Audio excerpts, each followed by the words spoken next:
I want to tell you about the exact moment I had a pen in my hand, about to sign away every last dollar I had in the world. I was sitting at a polished table in an office in Rio de Janeiro with air conditioning that hummed and a view of the bay. And there was a contract in front of me in Portuguese I couldn't fully read, and a man across from me with a warm smile and a gold watch, sliding that pen toward me, telling me I was about to become his partner in the best little business in Brazil. And my hand was moving toward that pen. 73 years old, a lifetime of savings sitting in a number on a page, and I was about 4 inches and 1 signature away from losing all of it. My name's Gene Halloran. I'm from Pittsburgh, Pennsylvania. I'm 76 now, and I want to tell you the whole story of how I came that close to ruin in a country I'd moved to looking for peace, and the thing that pulled my hand back from that pen at the last second. Because if I can keep even one of you from doing what I almost did, then this old fool's near disaster will have been worth something. So you stay with me to the end, because the part that'll save you comes later, and it's the part I had to learn the hard way. But let me back up because none of it makes sense unless you know who was sitting in that chair. I spent 51 years as a carpenter, finished carpentry mostly, the trim, the cabinets, the staircases, the stuff people run their hand along without ever thinking about the man who made it true and square. I had my own little outfit the last 20 years, just me and a couple guys, good honest work in and around Pittsburgh. I want you to understand what that work meant, because it matters to the rest of the story. A finished carpenter's whole life is about doing things right where it doesn't show, the joint nobody will ever see, the cut that's true to the thousandth of an inch. You can't fake it and you can't rush it. 51 years of that gets down into a man's bones. It makes him careful, makes him proud, makes him think he can't be fooled because he's spent his whole life spotting where things aren't square. And I'll tell you the bitter joke of this whole story right up front. A man who could see a crooked door frame from across a room walked straight into the crookedest deal of his life with his eyes wide open. Being careful with wood does not make you careful with people. I had to learn that at 73. And I married Marie when I was 24, and we had 44 years together before the cancer took her. 44 years. She did the books, she raised our girl, she was the one who remembered everybody's birthday and made the house a home while I made the sawdust. We had one daughter, Kathy, and Marie raised her near about single-handed while I was out chasing jobs.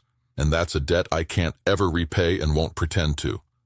Kathy's good to me, but she's got her own life out in Denver, her own kids, and the honest truth is, we don't really know each other. I was a hard-working shadow in her childhood, home late and gone early. That's a thing a lot of us working men have to sit with when the work finally stops. We gave our whole lives to the providing and somehow forgot to be there for the people we were providing for. Marie understood me anyway. That's what 44 years buys you. And then it was gone. And when she passed, I'll tell you, the silence in that house was a physical thing. I did that for almost 3 years, rattling around a house full of a dead woman's things, setting the coffee pot for 2 out of 50 years of habit, and pouring the second cup down the drain. On paper, I was fine. I had the house, I had savings, I had my health more or less. But a man can be fine on paper and be going out like a candle in a draft, and nobody at the bank can see it on a statement. I'd sit in my shop at night with the lights off and the smell of cut wood still in the air and think, this is it. This is the rest of it. You'll put up trim for strangers till your hands quit, and then you'll sit in this house till you die. That was the most likely version of my future, plain as a plumb line, and it scared me worse than any risk ever could. I kept working a couple years out of pure habit, but my hands were giving out. 50 years of a hammer and a chisel will do that. And my daughter had her own life, and Pittsburgh winters started feeling like they were trying to finish me off. So I did the thing. I sold the house. I sold the shop, and most of the tools, which about broke my heart, every plane and chisel a memory. And when the dust settled, I had a nest egg, not a fortune, but real money. The whole worth of a working life boiled down to one number in a bank account. And I had my Social Security, about $1,700 a month. And I had a head full of videos about how a man could live like a king in Rio de Janeiro on a fraction of that. And here's the mistake I made before I ever got on the plane, the same one I see so many of us make. I thought money was my safety. I thought, I've got my nest egg, I'm one of the smart ones, I'm not some broke fella running away, I'm coming down with capital. And I want you to hear me because this is the whole trap in one sentence. The nest egg I thought was my safety net was actually the thing that made me a target. The broke man and the man with savings both moved to Rio, but only one of them has something worth taking. I didn't understand that yet. I thought I was the safe one. I was the marked one. Let me tell you about landing because it humbled me quick. I came into Rio at night and the heat came up the jet bridge like an oven door swinging open, thick and wet. And the ride in from the airport on the Linha Vermelha runs right past the hills covered in houses, the favelas, lights climbing up into the dark, and motorbikes threading the traffic. And I sat in the back of that cab, a 73-year-old widower who just sold off his entire life thinking, "What in the world have you done, Jean?" I'd booked a place in Vila Isabel, not the postcard beach, a real working neighborhood up in the north part of the city, leafy old streets, the home of samba, where Noel Rosa walked. And those first weeks I was lonelier than I'd ever been, which after losing Marie is saying something. I couldn't read a menu. I'd point. I rode the wrong bus for an hour. I sat in that little apartment at night and I missed my wife and my shop and my own language so bad I could taste it. And then a small thing cracked the wall, the way a small thing always does. There's a bakery on my corner, a padaria, and the woman who runs it, Dona Azalea, watched me come in every morning for 2 weeks pointing at things like a mute. And one morning she came around the counter, took me by the elbow, and walked me down the case, naming everything slow, making me repeat it, pão, café, manteiga, laughing patient, like I was a slow child she'd decided to adopt. She didn't have to do that. I was nobody to her, a strange old foreigner who couldn't order bread. And she gave me 10 minutes of her morning every day until I could order like a human being. I'd lived next to people in Pittsburgh for 30 years who never once learned my name. 2 weeks in Vila Isabel and the bakery lady was teaching me her language by hand. That was the first morning I thought that maybe I hadn't made a terrible mistake. But here's the first thing I need every American to write down. The Rio you're scared of, the one on the news, that's one Rio, and it's real, and I'll talk straight about it later. But it's not the whole thing, any more than judging all of America by its worst block on its worst night. Rio is millions of regular people getting up, taking the bus, raising kids, looking after their old folks. The danger that nearly destroyed me, by the way, it didn't come from a dark alley. It came from a man in a nice office with a warm smile. The real risk to your money down here usually wears a suit, not a ski mask. Keep that in your head. So let me talk about money, because it's why a lot of you are here, and it cuts both ways. Your big costs are low. I rent a one-bedroom in Vila Isabel, a regular place where regular cariocas live, and after the exchange, it's a fraction of Pittsburgh. A plate lunch at a por kilo place where you pay by the weight, rice, beans, meat, salad, $6–7, and you walk out full. Coffee and hot bread at the corner bar, a couple bucks. A barber, a few dollars. The bus and the metro, almost nothing. Anything that's a person doing something for you, the money stretches a long way. But the other side, anything imported costs the same or double because the import taxes are fierce. American brands, electronics, a car, you'll bleed for them. You want your particular brand of coffee, your peanut butter, your gadgets, a new truck. There's a tax on all of it that'll make your eyes water, sometimes double the sticker back home. I watched a man pay more for a mid-sized car here than I paid for my first house. The whole country runs on different math. Cheap when it's local and human, brutal when it's imported and branded. So if you come down trying to live an American life with sunshine, you'll spend American money and be miserable. The ones who do well on a check like mine quit importing their old life. Eat local, shop the feira, take the train, let the brands go. Do that, and a man lives proud on $1,700 a month. Don't, and you'll burn $4,000 and be unhappy. Same city. The difference is between your ears. Let me actually break my month down, because numbers beat opinions. My rent runs a little under half my Social Security check. My food, and I eat well, fresh, Morelia cooks, comes to a few hundred reais a week between the market and the por kilo places. Bus and metro, almost nothing, there's a senior fare. My phone, a few dollars. The little private health plan, less than what one prescription used to cost me back home. And I still set money aside every month. Me, a retired carpenter, putting money away in a major city while eating better than I did in Pittsburgh.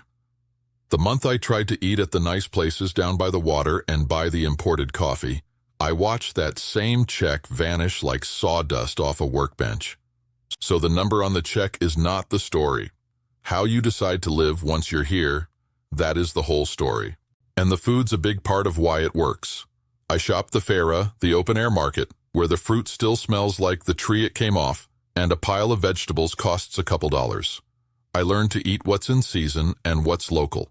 The fish, the beans, the greens, instead of hunting down American brands at triple the price. A man eats like a king down here if he eats like a carioca, and like a pauper if he insists on eating like an American. And here's the part nobody tells you till you're at a cash machine with a line behind you. The ATMs have daily limits lower than you'd think, and they charge a fee on this end while your bank charges another on that end, so you pull the most you can, less often. There's a tax on a lot of foreign card business here, the IOF, that adds up. So before you fly down, call your bank and tell them you're moving to Brazil, or the first cash you pull, they'll freeze your card as fraud, and now you're stuck. Carry 2 cards from 2 banks. Use a proper transfer service for the big stuff. Keep real cash at home, because the power goes out and the card machines go dark. And that dollar to real rate becomes a living thing. Some months you feel rich, some months your grocery money shrinks overnight. Never budget to the edge. And let me tell you why I'm so particular about 2 cards from 2 banks. A fella I know down here, good man, had just the one, and his bank back home saw a charge in Rio and froze it cold on a Friday night thinking it was stolen. And there he was, the whole weekend, no cash, no card, no way to reach a human at the bank till Monday, eating crackers in his apartment and too proud to ask anybody for help. Don't be that man. 2 cards, 2 banks, and real cash at the house. The day something goes wrong with your money down here, it always goes wrong at the worst possible moment. And the worst possible moment is exactly when every office is closed. Now let me talk about the heat and the clock, because that's the daily life part that whips you. I thought I knew hot, I didn't. This is a wet heat that sits on you most of the year, has you through 2 shirts before noon. I fought it the first year, kept my Pittsburgh schedule, errands at midday, and I was wiped out and couldn't figure why. An old expat set me straight. Gene, you're running on Pittsburgh time in a tropical city. Nobody's out at noon. There's a reason. And he was right. You do your living early, in the cool. Midday you slow down, find shade, eat, rest. The city comes alive again in the evening. I had to throw out 50 years of get it done now. And once I stopped fighting it, the strangest thing happened. I felt younger.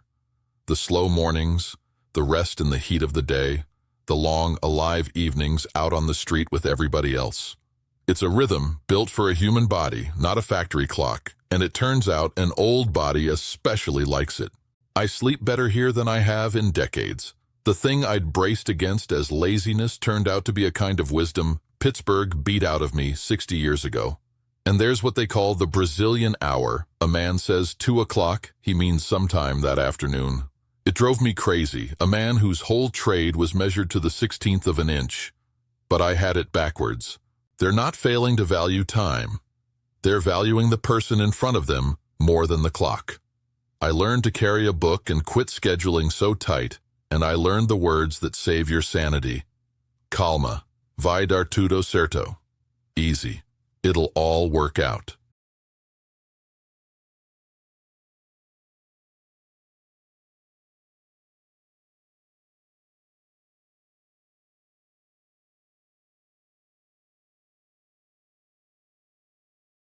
Now I promise to talk straight about safety, because it's what everybody back home asks, and it's what the people who love you fear. And I won't wave it off, the truth, held in both hands. Rio has real crime, and you respect it the way you'd respect a table saw. Respect, not panic. And also, most days, for most people, in most places, nothing happens, because millions live their whole lives here just fine. Both are true. You don't flash what you've got. No watch worth stealing. No fancy phone on a quiet street. You dress plain and pay attention. You learn the city block by block. There are streets fine at noon you don't walk at night, and the locals know which, so you ask and listen. You keep a cheap second phone and a little give-up money, and if it ever happens, you hand it over without a word because nothing in your pocket is worth your life.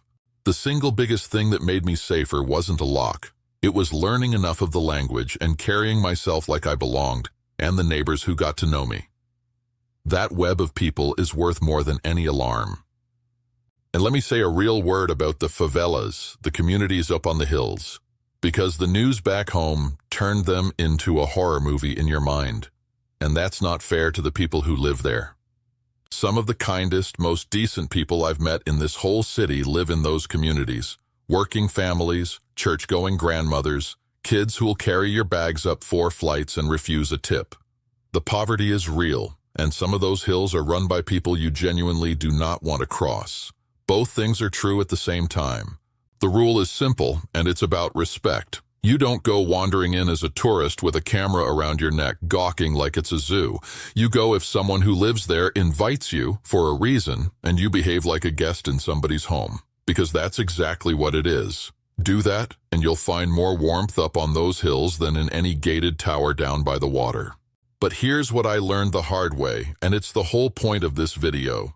The threat to your safety and the threat to your savings are two completely different animals, and Americans show up obsessed with the first one and blind to the second.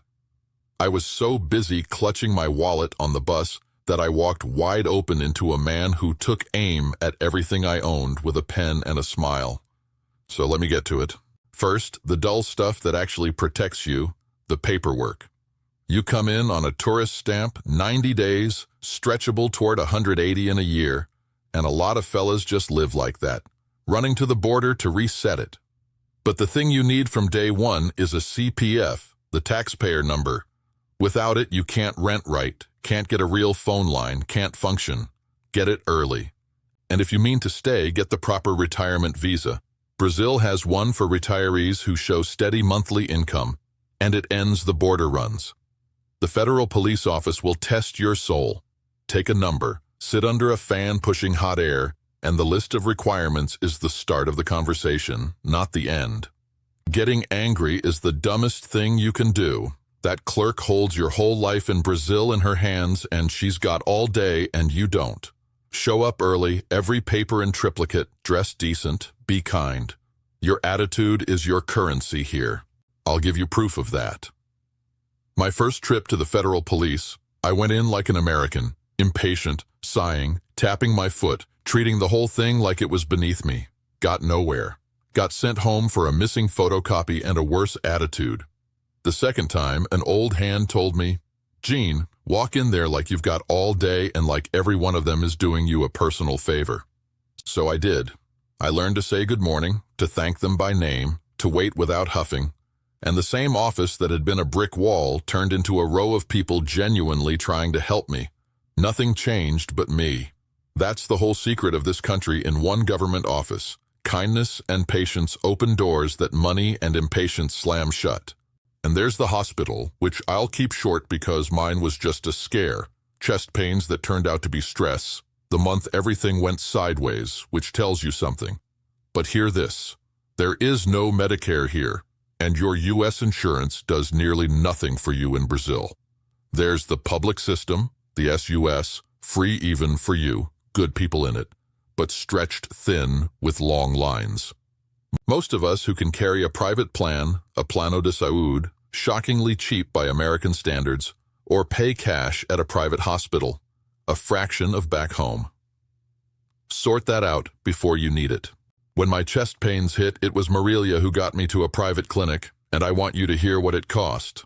A full workup, an EKG, blood work, and a doctor who sat with me 20 unhurried minutes. And the bill, in dollars, came to less than my old monthly insurance premium back home. And I'd had no insurance here at all. I paid cash on the spot. That same morning in Pittsburgh, uninsured, would have been thousands and a year of fighting collections. And the care wasn't just cheap, it was kind. The doctor shook my hand and asked about my late wife. Try getting that in an American emergency room. Now, the business partner. Sit up, because this is the one I came here to tell you. About 8 months in, I was lonely, and I was proud. And I had that nest egg sitting there, making me feel safe and making me a target both at once.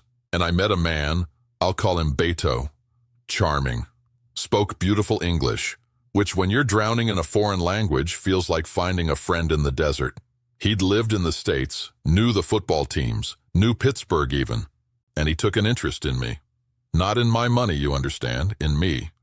He'd take me to lunch and wave away my wallet. He introduced me to people.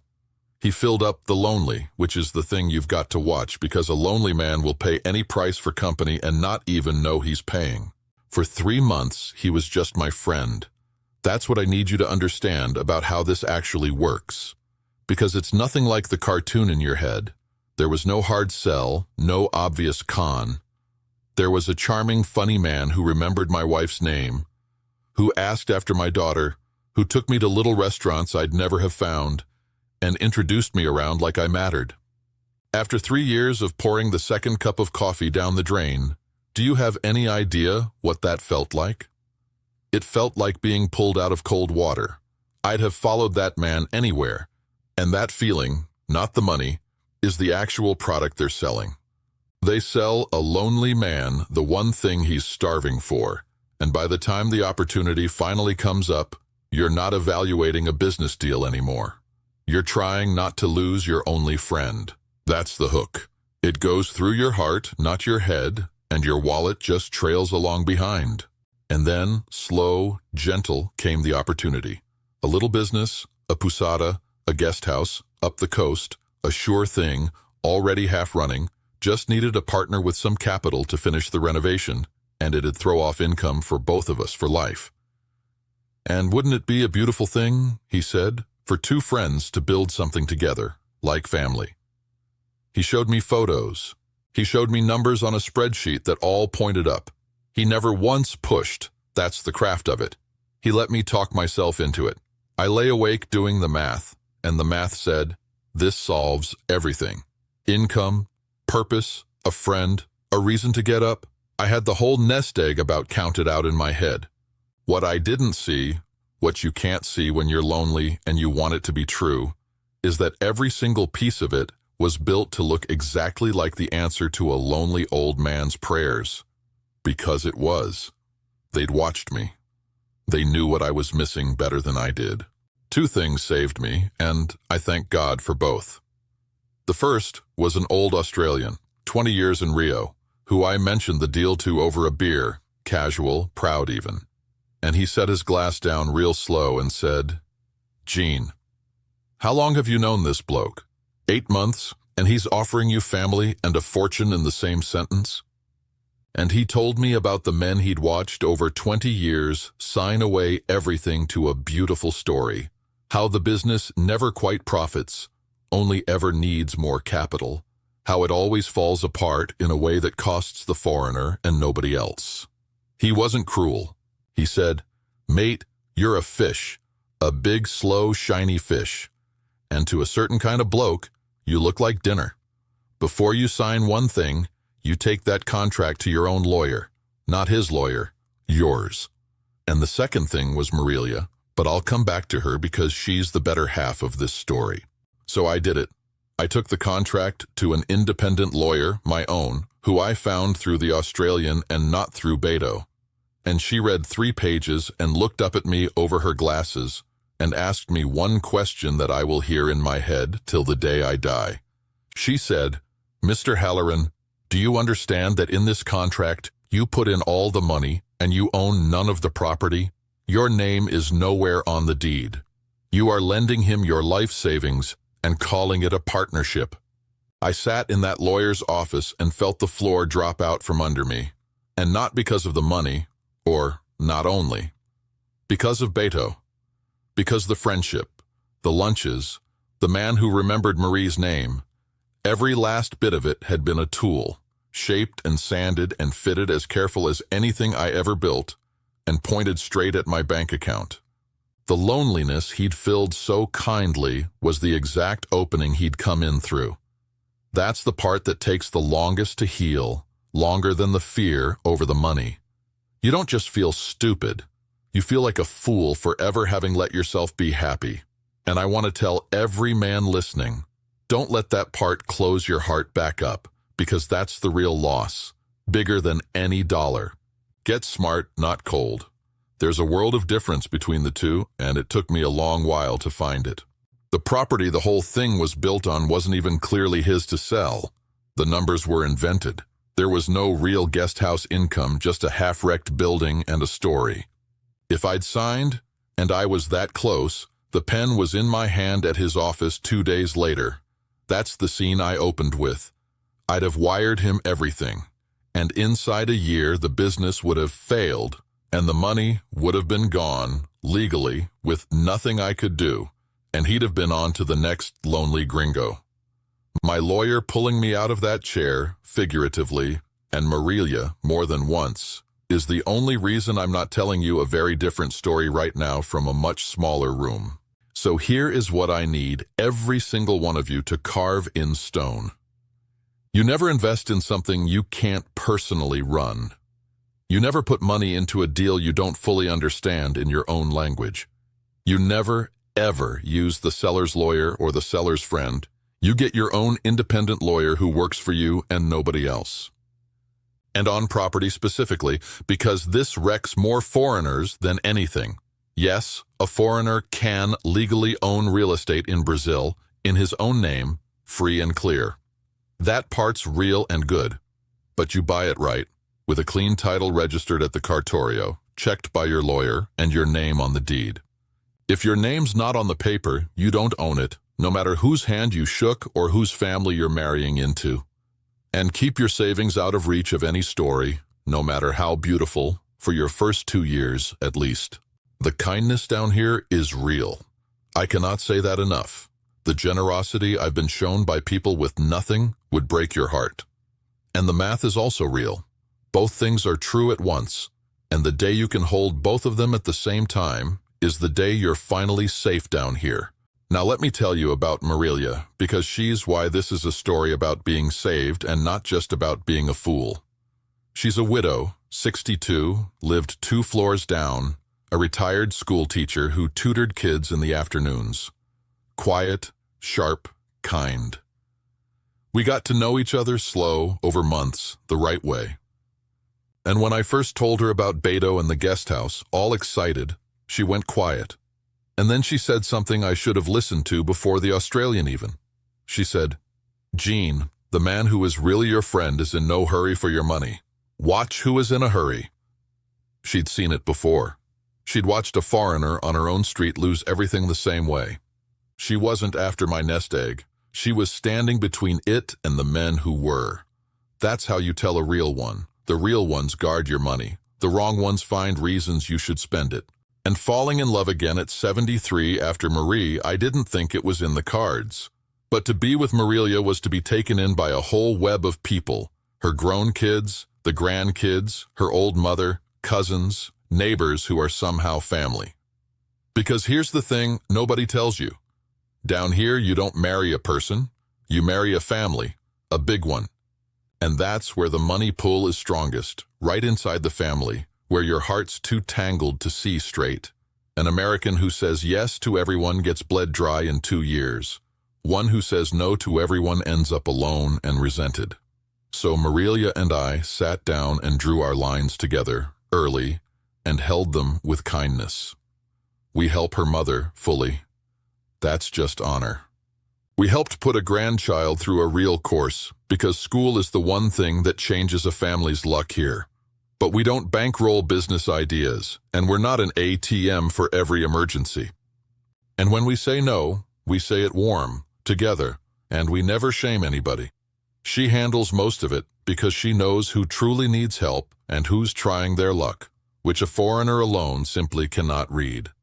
That's the real gift of a good partner here. She keeps you from being either a sucker or a jerk. And let me give you a real example of how that works, because it's the practical heart of it. A few months after Marilia and I got serious, a cousin of hers came to me, not to her, which should have been the tell, with a sad story and a number, an emergency only the generous American could fix. And the old lonely me would have paid it in a heartbeat just to feel loved. But Marilia and I had already drawn our line together, so I smiled and said warmly that I cared about him, but that anything to do with money in our house goes through both of us, and that he ought to sit down with Marilia. He never mentioned it again, because it was never a real emergency. It was a test, the kind quietly run on every new foreigner. And passing it, kindly, without shaming the man, earned me more standing in that family than any handout ever could have. Draw your lines early, draw them with love, and then hold them. And let me say the thing nobody says straight about older foreign men and younger women. You'll see it the day you land, and people back home love to sneer. I won't, because life's complicated. I've seen real love, and I've seen a deal in a costume, and only the two in it ever know. But the warmth you'll get here goes straight to a lonely man's head. And the age gap means you've got to be the grown-up about the money and clear-eyed about what's real. Slow down. Meet the family. Watch how she treats her own people. The good ones respect you slowing down. It's the ones who push you to hurry and to spend that you watch. Part of why I trust Marilia is she never once asked me for a thing. The asking always came from around her, never from her. Let me tell you about the life now. I'm up early, before the heat, coffee strong. I walk to the feira when it's on, the open market, and the vendors know me, save me the good mangoes, tease my rough Portuguese, and trying matters more than getting it right. Marilia cooks. Feijoada on Saturday till you can't move, fresh fish, farofa, pão de queijo. And I found something I didn't expect. I do woodworking again, small stuff. I fixed up half the furniture on our street, and a man who works with his hands is respected anywhere in the world, turns out, language or no. There's a richness to the ordinary days here I never had in 50 years of work. Let me paint you a real evening. Villa Isabel on a warm Friday. There's a samba in the square, the old kind, a circle of folks with a cavaquinho and a tamborim, and somebody's grandmother singing songs older than me, and the whole street stops to listen. Marilia knows every word. The boatkim on the corner sends out cold beer in little bottles wrapped to stay freezing, and the old men argue about football like it's life and death, and nobody's in a hurry to be anywhere else. My first New Year's here, Marilia took me down to the beach with what felt like the whole city, everyone dressed head to toe in white, and at midnight the entire shoreline went up in fireworks and people waded into the ocean to jump 7 waves for luck. A 73-year-old widower from Pittsburgh splashing in the Atlantic at midnight, making a wish. I hadn't made a wish in years. I didn't think I had any left. Now the hard part's straight. The heat never lets up, harder as you age. The bureaucracy tests your soul. The power goes out. The streets flood in the big rains. Keep a backup and a sense of humor. The safety means you never fully switch off. And the saudade, that deep aching missing, no clean English word, for your country, your language, your Marie's grave I can't visit. That never fully goes. You carry it. So who's this life for? Not the man running from his problems. They fly down with you, just sweatier. Not the man who needs everything efficient and his way, he'll lose his mind in a month. But the man who can slow down, take people as they come, give instead of just take, belong instead of be served. There's a richness here money can't buy back home.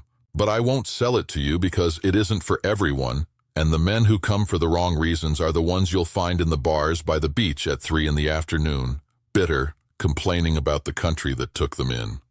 If you come down here to be rescued, by the place, by a woman, by a business, you'll be the easiest mark in the city, because everyone can smell a man who needs saving.